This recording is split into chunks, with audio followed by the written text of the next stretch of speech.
use the fire spirits before anyone tries anything. And the cast, the cast animation for the seal spell is usually too long, but he just forgot to do it. 1-7 and FY instantly punished him, and really hardly.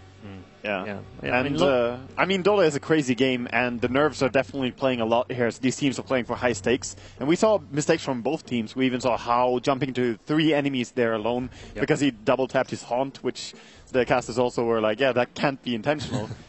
That happens. That is Dota. There are so many things. Yeah, I was going to ask you guys about this because we shouldn't forget where we are right now. We're in the lower bracket, which means Cloud9 right now are 1 game away from being eliminated, and I don't think any of us thought we would be talking about that on day 2.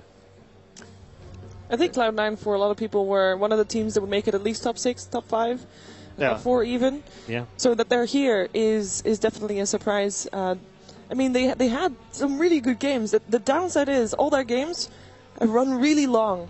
And I think if you lose a couple of these late game games, as they just did, that's gonna have an impact on your mentality. That's gonna maybe get some trust issues. You might not be able to trust yourself anymore in that game, and I think that's the bigger picture for them here to work at. And confidence-wise, Ben, they've got to forget that now, surely, because confidence is going to be pretty dented after what happened yesterday and then what's happened today. Yeah, they've kind of got to forget about that, and I know for a fact that. No-Tail said before this tournament started very privately they felt very confident about this, of going all the way actually, and I don't know if that was realistic or just bravado or whatever it was, but he was confident. That's got to have disappeared now. I mean, losing 3 times in a row, I think, with the Wisp Gyro. I think it's 3 times in a row, at least with Wisp. But, I mean, that's what has gotten them so far. Like, Bone7 with his, different drafts that are, Eternal Envies, unorthodox builds and approaches. I think that's really what makes Cloud9 unique. And if they play just like every other team, they may not have the execution to be as good as other teams. And, I really like their style. I really like their picks. I really like the way they approach the game. It's just their late game decision making. I think that's a little bit suspect. Their drafting, I think, is purely great. And let's turn it around on its head a little bit more and be a bit more positive for them. They could still win this game. That's one of their strengths, isn't it? The fact that they can actually come back from this 1-0 down because they've got those things in their arsenal. They can, but they might have to mix it up. Even though we like to say stick to their guns and so on, they are drafting a lot of Wisp and Bane, and it seems some of the teams might have them figured out, because the PL pick, the Spectre pick, these illusion heroes are really tough to deal with when your supports really bring nothing against them. But do they make that change now? So late? I mean, or is it that's just throw very tough to say. After that first game, this might be your last chance to make that change. Exactly. You played 3 games with Wisp, you lost 3 games. I mean, on the main stage, it's now or never, and the decision is really tough to make, honestly. Yeah. And if they want to pick something else instead of Bane for Misery, I mean, Misery is a very versatile player. He can play basically anything. He's been in almost every role during his career. He has played 11 heroes during the group stages alone out of the 14 games. So they have definitely got some flexibility there. Yeah, definitely. And Vici, from their point of view, what do you think from them now? I mean, they're riding on a crest of a wave. They're happy. They won yesterday in the lower bracket, and that could have been a tricky game for them as well. And now they've won another one. Surely their confidence is going to be overflowing. There's a temptation for them that they've got to kind of curb that a little bit and not be too cocky. I mean, they came in with a pocket strat, as we said, and it worked really well for them. So they have to be super confident now, but I'm also sure that they have talked about what they do if it works or if it doesn't work. So we'll see where they go from now, but they're definitely confident. Are you expecting maybe a second prepared one? I think they will play standard now. I honestly don't think... You don't really go into a match like, okay, let's prepare 3 different strategies. Yeah. You just want to have one thing that you think is going to work and then play your standard game maybe after that. Okay. I want to see the Fada Beastmaster. He's 100% winner with it, and I don't want to see him disqualified or Cloud9 disqualified without using that. Okay. I agree. We are going to head into the draft for Game 2.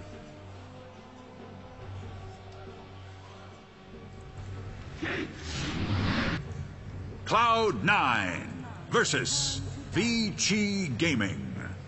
Game 2. I'm actually completely with you on that, Matt, that the Cloud9 Beastmaster, they have utilized it so well. All the 3 games they played with it, they crushed. It was not even that they won. They dominated those games. So maybe if they want to get it here, they will have to pick it in the first 2. I remember when we were actually playing against them as a team, it was back in Starlighter. They were first picking. Every team would first ban Beastmasters. Yeah. No one's doing it. And the hero has not changed. The meta changed a bit, but the hero is the same. possibly even stronger now. Yeah, possibly even stronger. So I don't see why they wouldn't do it. Glimmer Cape. Yeah, I mean, dude, Necrobook, man, like he doesn't care. I just hope they just go for what they're good at. But I mean, it's a tough decision to make because now or never. You might also leave with the regret that you stick to something that was not working. I think they're just drafting the way they are because they're like, okay, we're not going to get the Gyro in the second phase, we're not going to get the Wisp in the second phase, but we might get the Beastmaster there. But teams are figuring out that we can play against Wisp. We know sort of what works, but Beastmaster, they really don't want to play against that. So every team that plays against C9 here seems to just ban it in the second phase. But I'm curious to see. This drafting phase is going to tell a lot going into a second game. Yeah, Cloud9 already unsure about what to ban out last year. I mean, Undying is still in the pool. We saw that ban out in the first two previous game. And it turns out to be Lina, Super's Lina, even though at the start of the game previously might not have had a big of an impact as it had, well, as I thought it would have. Yeah, it still played a very key role though. It's just that confidence, having Aghanims on Lina being able to burst even BKB heroes, it's very relaxing for you in a team. BM and Wisp. That's what I would like to see from Cloud9. And I know the Wisp has not won a single game yet, but I mean, it could still work really well for them. They also stick to the Wisp Gyro for the biggest part, and maybe that was the real issue. Yeah, I still think that the Wisp can work, but it's as you say, you need to have the vision on the enemy team so that you can get the pickoffs and control the map. And they're going to do something a bit different. They will go for Undying. Well, it is aggressive though, it's going to take the fight to the enemy. We've seen them run a lot of Pugna with Undying, and they also first picked the two of them, especially since Bone 7 started drafting for them. Yeah. Being able to decrypify the Tombstone is a huge thing that has not been utilized that much in different tournaments. And it's a rather recent change as well, so there hasn't been many chances to abuse it. But it's super strong. No, it really is, and fighting into Undying is already very, very hard, obviously, and fighting into Undying plus the Pugna ward, it's just a nightmare. You don't want to deal with that. I've played with Fada a lot in FPL, which for those who don't know is a very high skill in-house league, where he would draft something like Undying, Pugna, which they are running a lot here, and Razor, and it's just a disgusting lineup that you have a hard time going into. Yeah, it's extremely hard to deal with. That's and they went SF again. Shadow Fiend indeed. SF on Dire for the second time. The Lina ban's pretty scary, I think, by Cloud9, because now they don't have a solution for the Gyrocopter. I think a lot of times we see Gyrocopter lose, he just gets Laguna in and just dies. And without that, and with Queen of Pain being kind of ignored in this first phase, they don't really have a good solution to Gyro. The Undying is a different approach though by Cloud9, which I think is good. Yeah. Wisp has not been working out so well. No, not so well. In the second phase, do you reckon they will ban the Rubik now? C9? They pretty much have to. I hope they do. And on the other side, I hope they don't, because I really love seeing FY on that, but at the same time, it was so scary. You do not want to face that again, I think. What scares me a bit about Cloud9, you watch them draft, and it's pretty much the 5 of them that are giving ideas and talking. He can be really good, but he can do a lot of damages sometimes to a team, because then you can't really think the lineup you drafted is not really thought through. You don't really have a plan B. You're just discussing heroes, bans. Too many people contributing to the draft can be very detrimental, because you steer away from your original plan, and it's better to have one idea then. But that's also a very common thing. When a team is losing, more people try to help with the draft, so to say, by saying something. It's very natural. Yeah. I'm sure you have experienced that as well, being a drafter. Yeah, it happens a lot. It's very natural. It's then the role of the captain to make sure he deals with it correctly and get a more disciplined way to draft. So it's going to be up to Bone 7. But having ideas, obviously, from everyone is always great. It's just about not mixing it up too much and making sure the synergy is still there. So far, not too much revealed from either of these teams, apart from Cloud9 securing very strong team fight. But same for Vici Gaming. Call On is a massive spell in team fights, and Winter Wyvern, of course, as well. So, no big tells. We see Ice Ice Ice. I would love to see his Timbersaw again. Oh yeah. That's an icon hero for Ice Ice Ice. Yeah, he's absolutely insane with that hero. Like he creates so much space he forces you to run after him. He's really, really good with that hero. We haven't seen him run it so much, at least not in the main event at all, actually. In main event, not at all. He played it once during the group stage, I think, against for Rev's Huskar, rather. Sorry. Yeah, he did great that game. Oh, Anti-Mage gonna be banned out, so no Eternal Divine's Anti-Mage. How aggressive do you think Cloud9 is going to be with that Undying? Because I don't see it as a typical Cloud9 pick, and I like that they changed things up slightly, but how aggressive do you think they'll be in the early stages of the game? I mean, previous game, we saw 20 kills in 10 minutes. Cloud9 is one of those teams, I don't feel like they use Undying like the other teams. They are quite aggressive, but they just create space with it. You know, they act like they want to fight, and some teams, they just go literally YOLO with it. Like, they just go S5, they dive towers. The way Cloud9, you often see Cloud9 pick Undying, for example, with Anti-Mage or with Phantom Lancer. You know, they just create space for the others to farm because you need a lot of resources in order to shut down Undying's aggression. It's a scare pick, basically, to keep the enemy away so you can farm up and get all that, as you say, space for your safe laner. But it could also be taken to the aggression, but it's scary to do so. Against the Gyrocopter, he still brings so much damage, and he's a very good hero at killing the Tombstone. So, there we go.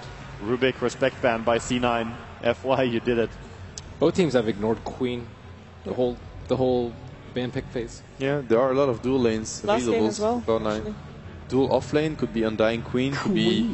There you go. It could also be... they could have a Queen safe lane. You know, they used to play this Undying Phoenix off lane, which was very, very strong at a point, and it would be Big Daddy Note play the Phoenix on this in the support role, and he's a very good Phoenix player. Yeah, that's true. They used to run that, and a lot of people also ran the Queen of Pain Undying lane, which is one of the most terrifying dual lanes you can imagine. Oh yeah. But I like the idea. The Phoenix would be strong, possibly even stronger if you go up against the Gyrocopter on the bottom lane. It's like you have to fight a Tombstone, an Egg, an SF that's BKB, and that's gonna get out of here. Just, you know, abandon the fight. Most teams against Winter Wyvern, they auto-ban the Darkseer too, which is... I mean, they have to spend one ban on the Brood, one ban on the Rubik just because they got destroyed by it last game, but at the same time, Cloud9 really has, like, no good way to, like, take fights, and, like, no clockwork to keep them in place, and with a Tombstone, you always want something that forces your opponents to fight. Spirit Breaker, you know. I wouldn't mind seeing an Earthshaker from them as well. Misery Earthshaker, make sure that they got lockdown, because they don't really have that at the moment either. Yeah, they have no disables whatsoever. They need to be careful with that, especially because Vici will have the last pick of that phase. So if they Storm they is could, still in the game. Exactly, they could last pick a Storm if they go for if Cloud9 goes for support such as a Dazzle or whatever. C9 disable. Yeah, did have one of those games against MVP in the group stages where neither of the teams had any disables apart from the Sashka Snowball. Yeah. So seeing them have no stunts now makes me a little bit worried that they will not pick one up, but I'm sure they're going to be prepared for it. Else, I'm sure Vici are going to be having one hell of a time. Yeah, it could be a bit scary. Already the Darkseer is going to be very hard to control in the laning phase. Any hero to get Surge, basically. Yeah, Darkseer Winter Wyvern is so terrifying. Like, the team fight from C9, from the first two picks, I say, was like really strong.